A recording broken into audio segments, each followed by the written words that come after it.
Welcome to Let's Get Creative with Sam, the podcast. I'm Sam Rawlins and I'm a children's creative counsellor. That means I help kids unlock their imaginations and explore the amazing world of creativity. But being creative can also be a great way to take care of our minds and feelings, which is super important. In this podcast, we'll be doing all sorts of fun things.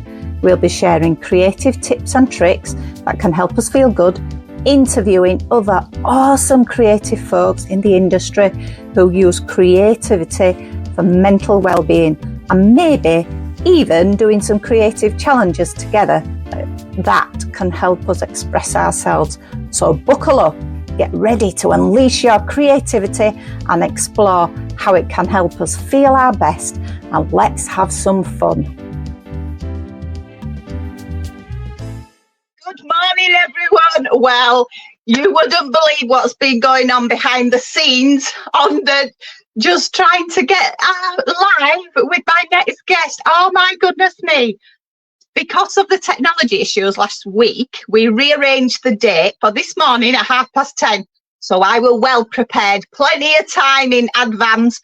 And then the last minute, my computer, my laptop, decided to start configuring. What the beep is that all about? Come on. So I'm now on my tablet. So if you see my hands waving about, it's when I'm pressing the buttons. Anyway, that's enough about that. Let's get on with the show. And hi, I'm Sam, and this is my series. I'm a children's creative counsellor, and I interview lots of wonderful guests around creativity, mental health. And today, my amazing special guest, and it's just been too long to get this happening, is Abi Fenton. So let's bring her on. Fingers crossed, this works. Did you see the fingers? I'm here! Oh my goodness, this is so funny. You made it! We did it! Oh, goodness me. Oh, welcome, Abi. Thank you so much for having me, Welcome. Sam. So happy to be here. And I'm so glad that you was able to come, especially, as we say, we have to change the day, and, you know, technology was not on our side, was it? And even this morning. It wasn't. It really wasn't. But we are here. We kept going, Sam. We were determined.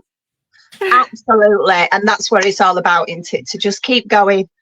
Yes. Definitely. So, yeah, I would say that's the thing for today, isn't it? Just keep going and believe in yourself. Yeah, and show up however you are, however you're feeling. You know, sometimes we aren't feeling, but surrounded by people who we know will boost us up and keep us going. And yeah, there's so much to talk about, Sam. Well, we've only got 45 minutes, so we better get on with the show. So thank you for coming this morning, Abi. So would you like to introduce yourself? Yes, of course. Sorry. Yes, I am Abi Fenton. I am a mindset and energy therapist. My business is known as Abi Fenton Therapies, if you want to come and find me.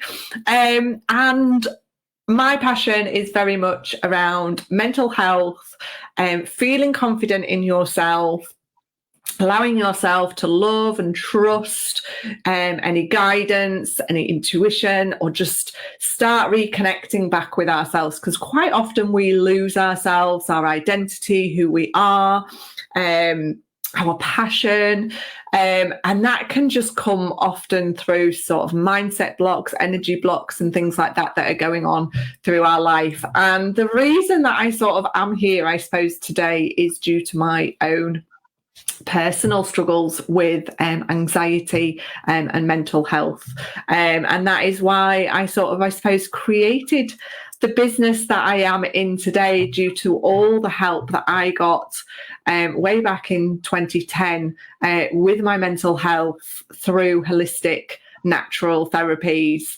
to allow me to manage it on a day-to-day basis. because that's what it's all about. We know that everyone gets these thoughts, these feelings that do come through every so often, but it's how we manage them and how we deal with those situations that matters. And that's the support that I got through my therapist, a lovely lady called Sue Brown. She's now retired, bless her. But she was like my lifesaver. I always say, I would not be where I am now today without having her in my life, and helping me through those difficult times, through the things like hypnotherapy, Reiki, which is what I'm now trained in as well myself.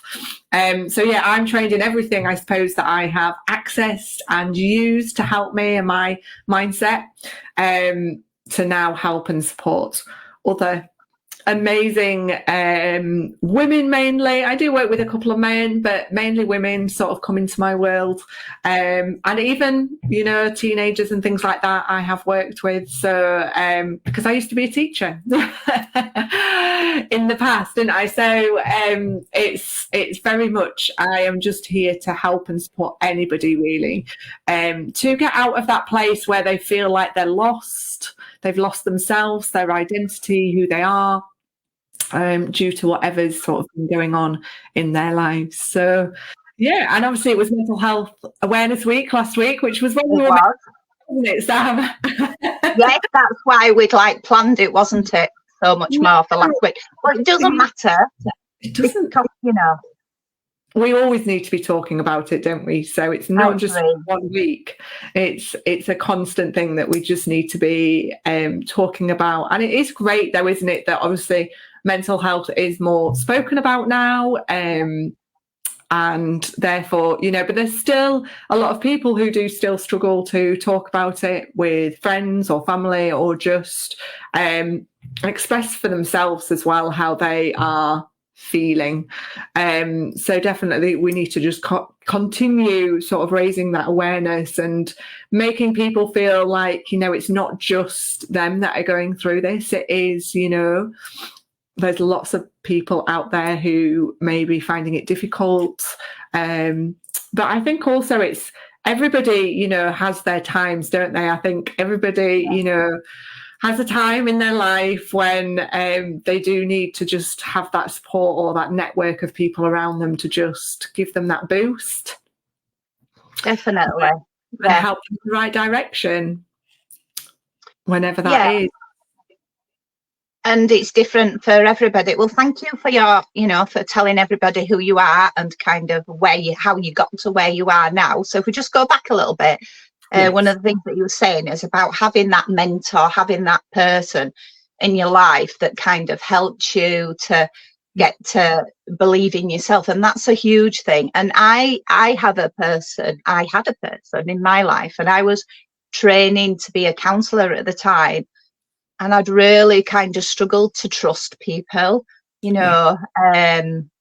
for a lot of reasons, particularly around my past, my trauma through childhood and growing up and becoming an adult as well. And this particular therapist, so we had to kind of have our own therapy, which makes total sense, doesn't it? When, you've got to be able to manage your own kind of stuff, and find your own toolbox. Definitely. So I worked with a therapist, and I overcome so many barriers. But the biggest thing that he did was, my main thing is it's connected to I am not good enough, but a lot of it was around that self-doubt. So that's what we kind of worked and focused on quite a lot. And really what he did was, well, it was quite scary at the time, because he wrote on the paper self-doubt, and then burnt it and put it in the sink, and then told me to go out of the back door and said, it will always be behind you. Yes. And it gives me goosebumps thinking about it. But sometimes that's what it's about, isn't it? It's something you can take with you on your journey.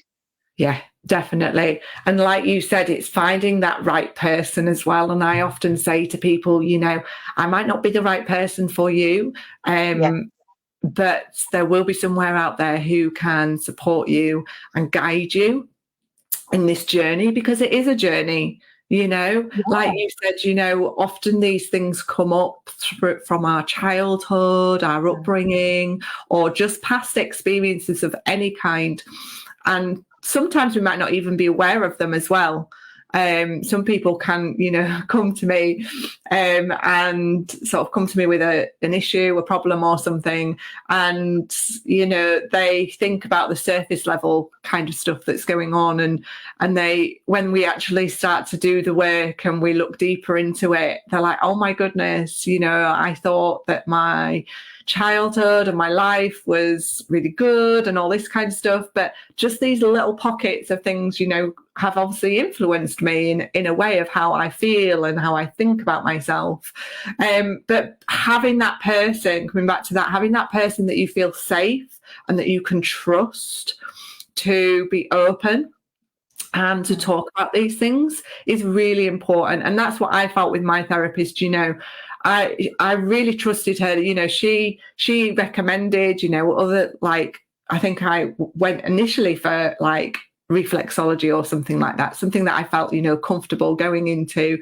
And then she recommended hypnotherapy, but I trusted her. I trusted that she was there and she was going to guide me, and this was going to really help and support me. And then Reiki, she recommended, and all these types of thing. And then she obviously recommended that I learned Reiki as a self-help tool, which is what level 1's all about. And yeah, I had that trust though in her to be open to try these things, because we do sometimes need to try things as well that are out of our comfort zone, because often we don't know what these therapies are, do we, out there? There's so many therapies now that are available to us that we could use to support ourselves, that we might not understand what they all are. But if we have that person and that trust and that relationship with somebody, then we feel supported, nurtured, and to allow us to sort of make that progression.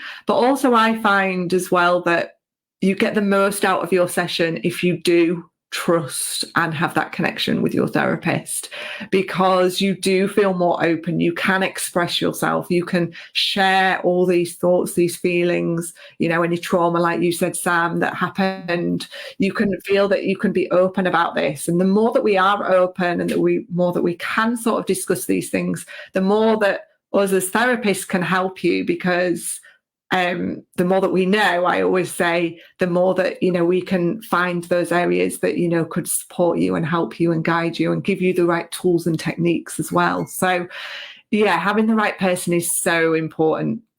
And it might be a case of trying different people as well, and that's okay. So I would always say as well, just because the first person isn't right for you, don't give up that, that therapy or that, that therapy itself isn't going to work for you. It can just be the case of you might not have that right connection, energetically, and things. So don't give up on like getting that help and support. Keep reaching out, just make connections with people, and that right person will come. It always does, doesn't it? Yeah, it's definitely. Always there. It's in our path. And those people might have come up for a reason. That's what I always say. There's always a reason. There's always a lesson that we can take from everything. And that includes like things from the past. The way that I try and work with my clients and things like that is, obviously we can't change the past, unfortunately. But we can change how we view things and change our emotions attached to the past. And that will then help you in the present moment, obviously. So, but being able to do this work, you need to be able to have that sort of trust and that,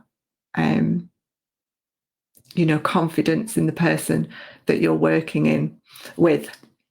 And then I think that builds with you, though, that confidence starts to emerge in yourself, because you're able to talk and you're able to express these things. And also the more you're going to be able to start to connect with yourself, because actually a lot of the time we are pushing those thoughts and those feelings away, aren't we? You know, we're hiding them. We're trying to put them to one side. Oh, I'll deal with that later. Or I can't deal with that right now. It's not the right time. I'm just going to put it to one side. I'm going to cover it up and I'll deal with it later.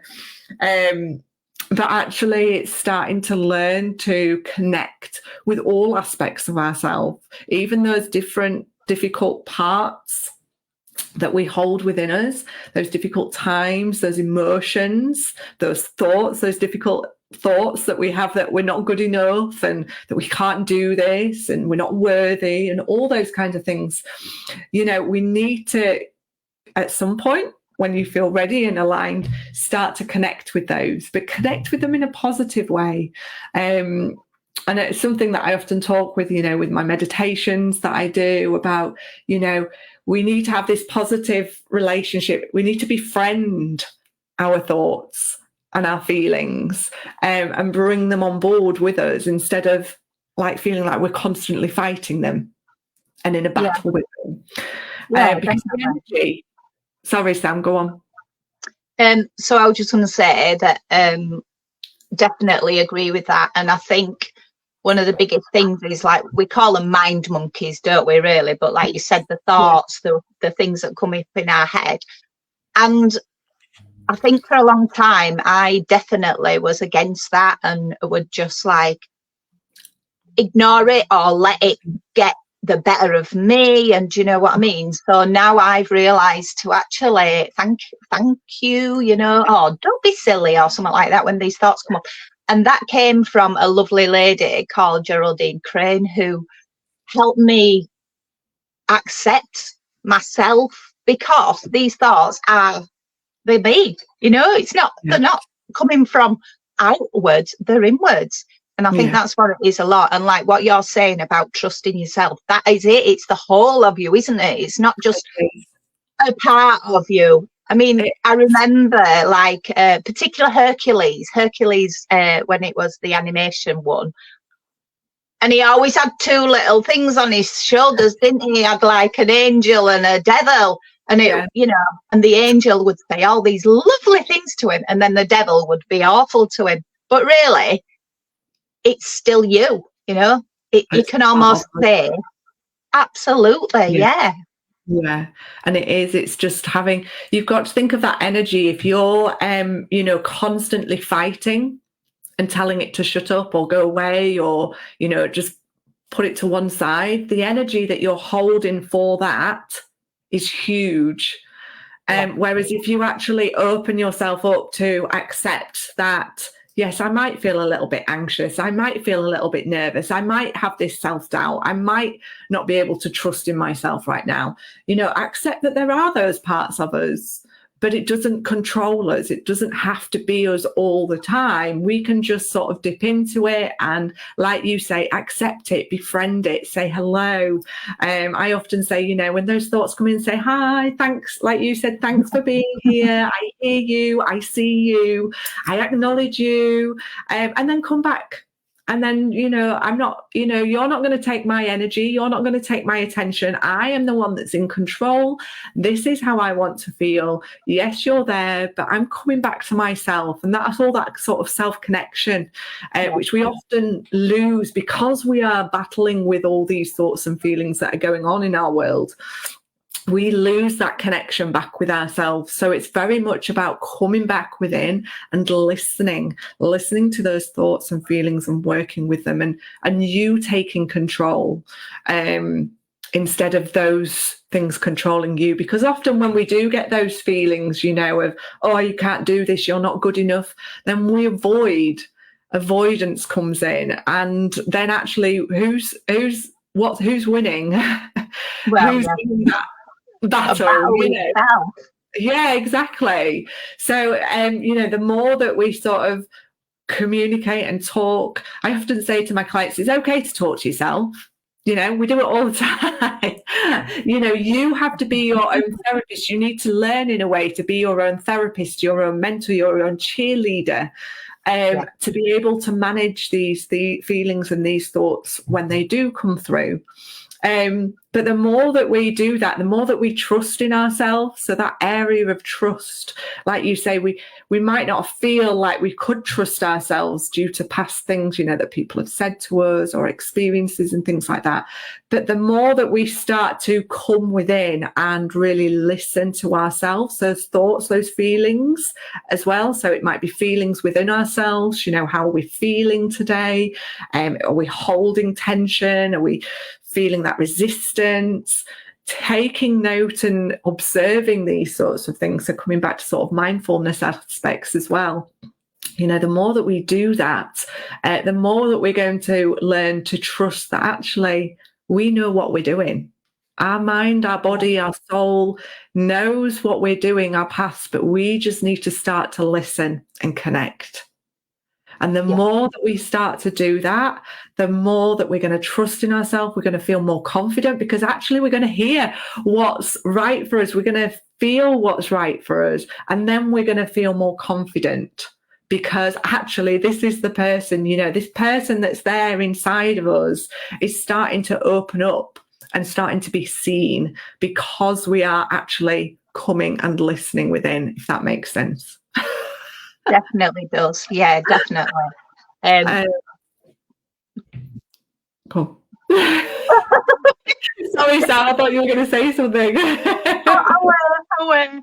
So it's about mental health because I think it's important for particularly like, anybody who's watching or listening as such, that mental health is always seen as a negative thing. We talk about mental health, you hear it all the time, that the media's increased it. We've had like the celebrities who talk about it, and now we're open and honest and transparent. Then we've got royals as well, and it's so big and it's around you constantly.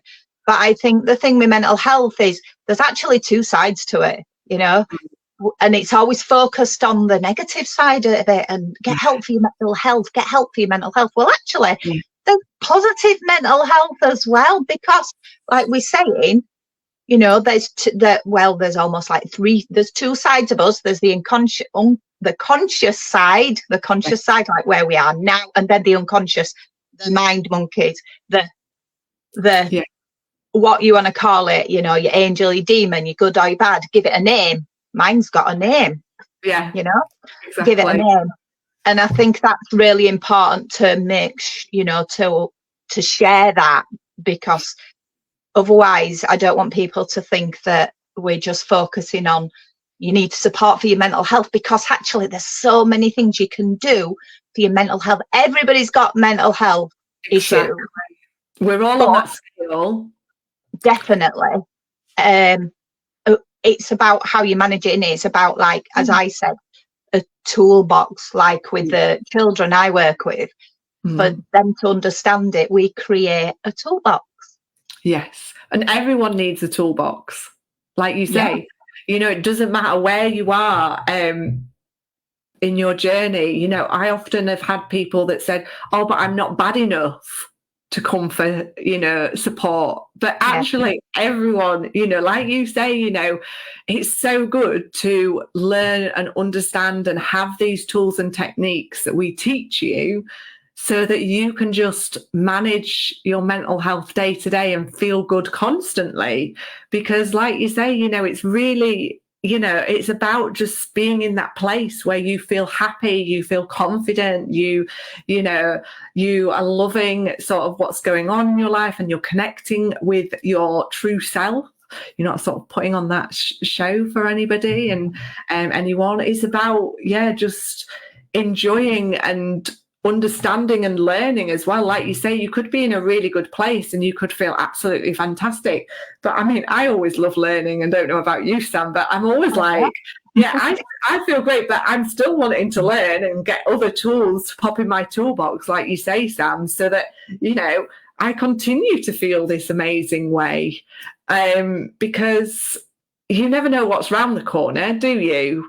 And so if we can be prepared right now when we're feeling fantastic, and make ourselves feel even better by implementing and putting these things into our life, then that's fun. That's going to put you in such a good stead for moving forward in life and being able to deal with anything that comes up later on in life, because you're there and you've got all these sort of techniques that you can just help and support yourself, and like you say, just continue to feel better, and to be able to just, sometimes it's those reminders, isn't it? I find as well, I always say to people, you might have heard of these things, you might have done these things in the past, but you might have also forgotten about them. So it's just that reminder sometimes that we need, that accountability as well. Because that's what, like, when I used to see my therapist, I'd get to these points, I'd be like, yeah, I'm feeling amazing. I don't need you, Sue, anymore. I remember that. Yeah. And then I'd stop seeing her. And then what would happen? I'd dip. My husband would be like, right, you need to go see Sue. Go see Sue, and I'd be back there. And it got to a point, I was like, why am I doing this? Why am I just not maintaining it? Why don't I just see her once a month? And then I know that I'm in a great place. I'm having some time for myself to reconnect with myself, during the treatments, which, treatments are amazing, aren't they? They're not all this, awful thing that you go in for an hour or 90 minutes or however long you're like going to the dentist. Yes, exactly. It's a wonderful thing, you come out and you feel sort of lighter and freer and calmer and more positive. And so even when I got into that point where I was like, right, I'm just going to go see her every month, because then I am maintaining this great feeling. Like you said, Sam, once you are feeling great, keep up to that, look after yourself, and remind yourself of all these things, and be surrounded by these people that will continue to support you, to help you feel confident and happy and things like that. And it might be, like you say, we do feel good, we feel happy, and we feel, we're loving life and all these things. But, you might just want to feel a little bit more confident when you go into a certain situation, or you might want to just be able to do something else. And, your therapist or whoever you're going to see might be able to help you with those little aspects that you never even thought of before. But if you'd never sort of got into that conversation or worked with someone in that way, then I suppose those things, you might not have realised or considered to work on to support yourself. So, it's so important to, for everybody, like you say, to understand that mental health is mental well-being, isn't it? We often hear that now. To mental well-being, you look after your physical well-being. People want to keep up with their fitness and what they're eating and putting into their bodies, and then wanting to maintain that. But what about sort of your mental well-being? What are you doing to support your mental well-being? Is really important, and should have just as much time spent on it as other things. So what do you do for your mental well-being, Abi? Oh. Okay, then. The main ones, then. The ones that mean the most to you. So I'll say, the one thing that I did as one of my first things that Sue sort of encouraged me to do, because she said to me, what are you doing for yourself? Which often, is the case when you might sort of reach out or want some support, because quite a lot of people are often people pleasing or do things for other people, your children, your family, your friends, or just work or anything, but you're not looking after yourself. So the first thing that she said to me, I want you to do something for yourself, every day if you can. And the first thing that I did for myself was have a bath. Oh, yeah. And I was like, I could do that. It was manageable. I had young kids at the time. And I was like, right, I am going to have a bath because this makes me feel nice and chilled and relaxed. It's a bit of time for myself if I can lock the door.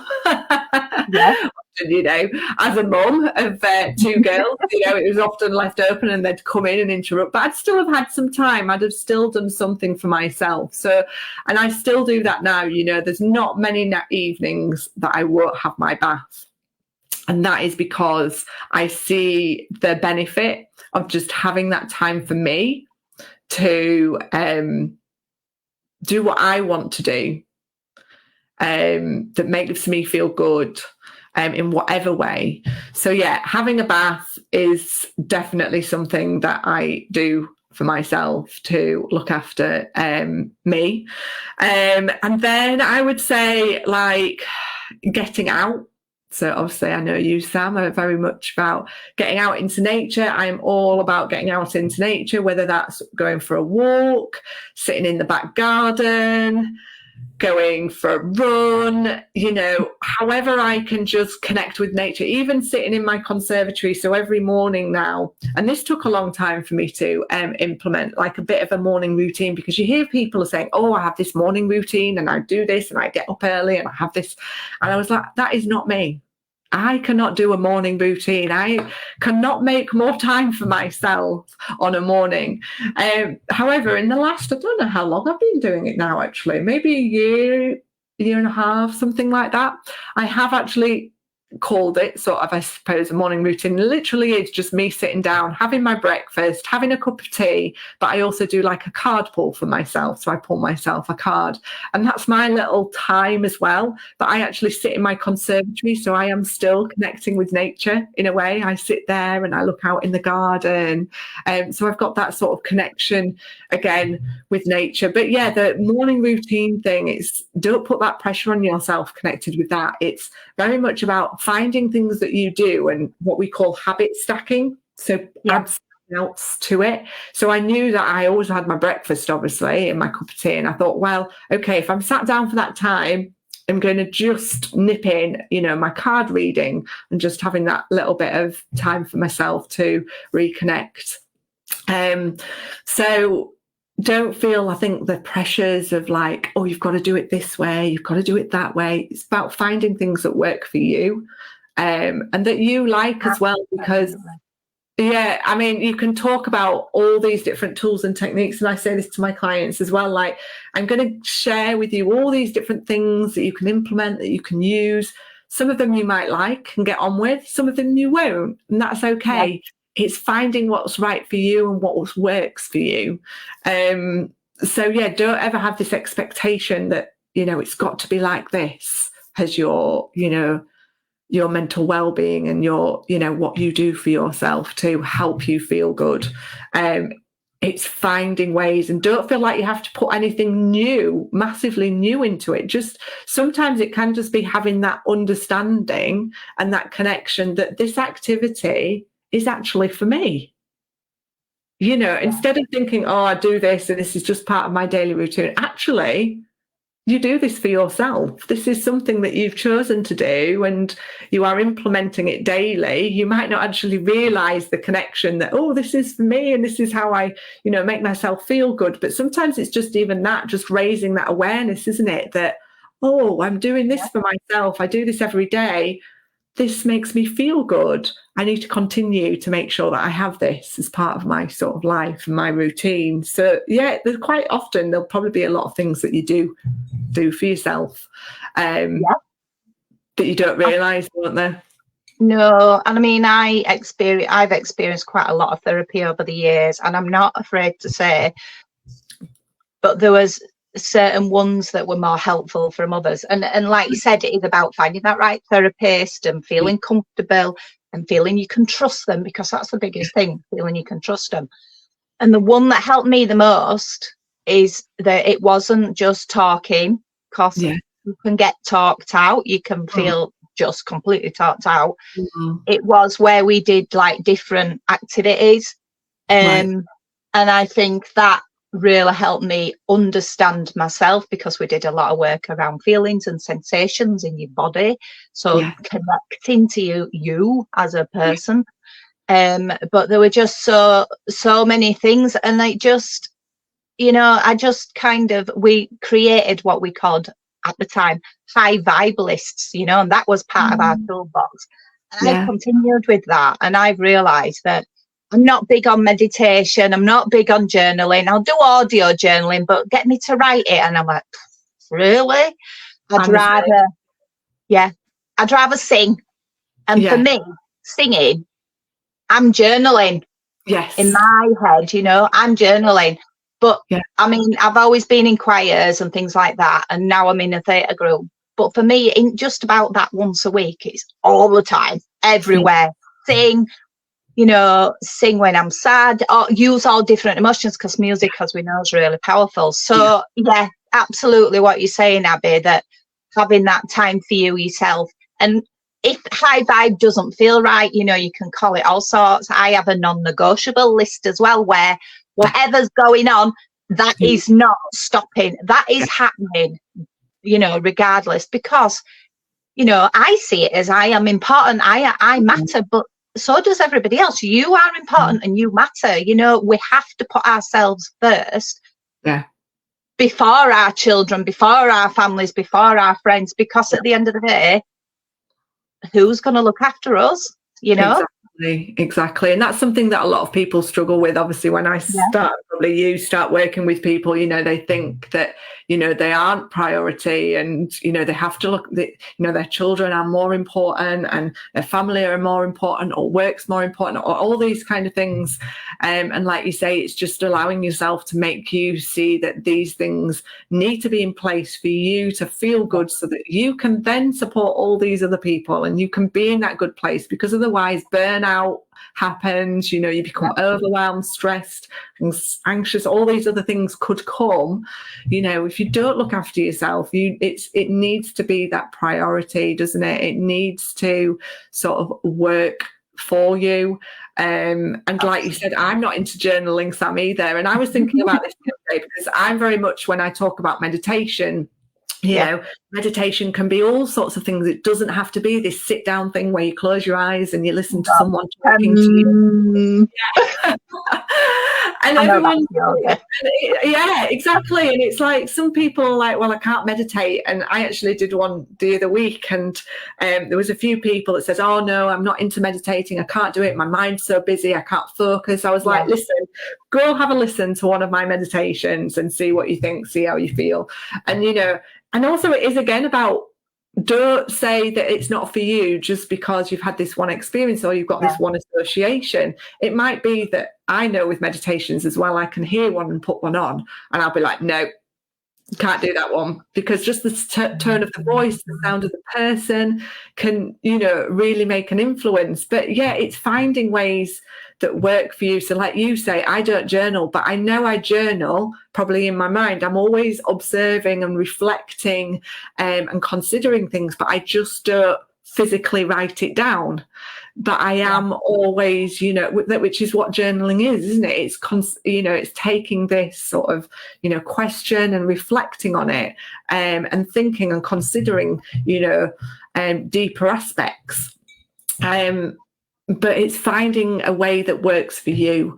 It doesn't mean that that thing is completely, you know, not for you, and can't be and can't work for you. It's, I suppose, looking outside the box, isn't it? But the more that we educate her about these things, the better, really, because then people can think, oh, well, yeah, actually, maybe I could do journaling, or maybe I could do meditation, but I'll do it this way instead. So yeah, there's so much, isn't there, really, to, you know, and being open, you know, that's it. It's being open to trying these things, which comes back to trust again, isn't it, really? Yeah. And using creativity, because as we know, creativity is very open, endless, you know, there's so many different opportunities, and using your mind, really, you will realize that you are creative. I know, like, you know, a lot of the people that I've interviewed as guests, they didn't believe they were creative, but they are. We're all creative. We're born with this creativity in us. It's just the journey that we go on that sometimes we feel that we're not. And again, that goes back to a trust in ourselves, accepting ourselves, that self-belief and that self-worth.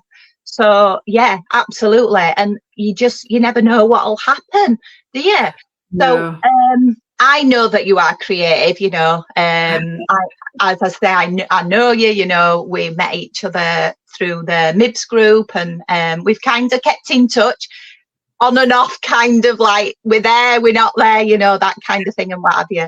Yeah. And you do some amazing things. So what would you say is your kind of biggest thing that you're working on right now, or that's coming in the future that people can look out for? Oh, right. Okay. I was wondering where that was going then, Sam.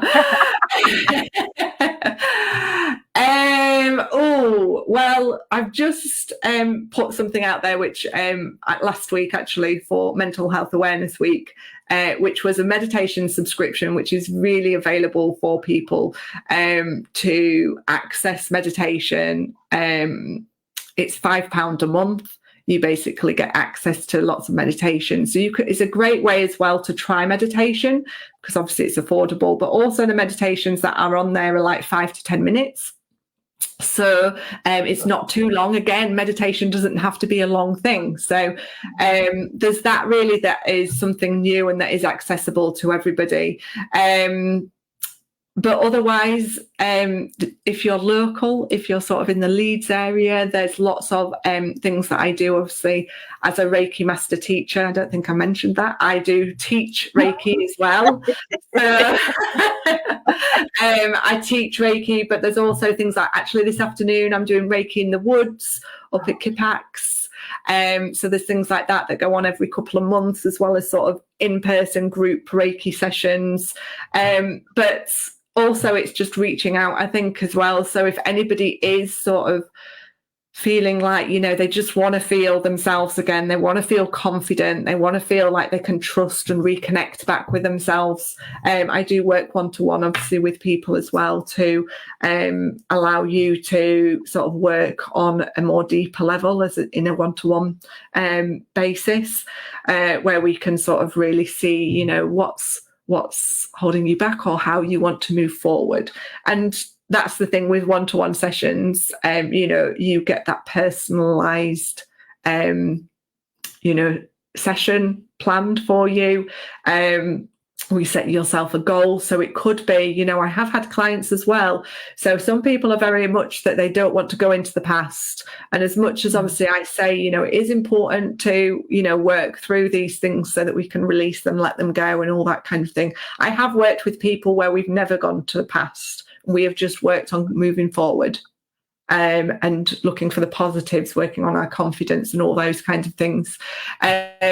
So yeah, it is very personal to you, and what you want, but those are sort of the main ways. And all my therapies, what I do, is available online as well as in person. So if you're not local to Leeds, where we are, then you can also have sort of Reiki or my therapy sessions online. You can just sort of reach out and contact me via Facebook or my website, and we can jump on like a free consultation call where we can just have a chat, really, because like we said, it's all about that connection. And so that's why I offer those services, so that you can connect with me and I can connect with you, and we can see if we align, and that if it's the right thing for you to go forward. So yeah, those are sort of the main things. I mean, there's so much, but I will obviously, Sam will have my website, which is www.abifentontherapies.com, but all the links, I think, will be sort of linked to this, won't they, Sam, so that people can find me and connect with me if they feel aligned to do so. Love that. Thank you so much.